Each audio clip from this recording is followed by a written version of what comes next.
Эльмира Амировна, здравствуйте. Добрый день. Сегодня в регионы России эвакуировано больше 120 тысяч человек из Курской области, в том числе и нашу республику. Какие условия для них создаются? Действительно, Татарстан в числе отдельных регионов принял группу из одиноких пожилых людей, которые прибыли из Курского дома социального обслуживания. Это одинокие пожилые люди, люди с множественными заболеваниями, среди них есть люди с инвалидностью. Самому возрастному прибывшему человеку 92 года, так скажем, самый молодой 77 лет. То есть это достаточно возрастная группа пожилых людей, и они разместились в двух наших социальных учреждениях стационарных, в Лениногорске и в Нурлате. Какие главные запросы у первых эвакуированных жителей Курской области и какие специалисты с ними работают? Конечно же, это прежде всего лекарственные препараты, предметы бытовой химии, предметы личной гигиены, потому что в пунктах временного размещения питание осуществляется. Но все, что касается ежедневных каких-то потребностей с точки зрения личной гигиены, конечно же, это входит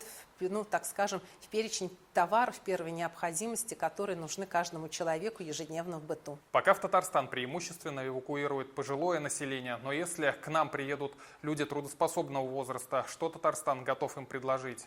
Сегодня у нас порядка 1500 работодателей готовы предложить свои рабочие места для тех, кто захочет переехать из Курской или из Белгородской области в Республику Татарстан. Работодатели готовы предложить не просто рабочее место, но и компенсировать затраты на переезд, предложить жилье. Например, только КАМАЗ сегодня имеет в своем распоряжении достаточное количество однокомнатного жилья, двухкомнатных квартир, которые в рамках арендного жилья могут быть предложены работникам с их семьями. Есть такие социальные пакеты, которые включают в себя вахтовый довод до работы и питание во время рабочего дня, то есть бесплатное предоставление обеда. Это очень серьезная поддержка, то есть практически работник этих предприятий не будет тратиться на дорогу, не будет тратиться на обед во время рабочего дня и, конечно же, будет получать достойную оплату труда. Сегодня она самая различная, начиная от 70 тысяч до 150 тысяч, в зависимости от квалификации рабочего.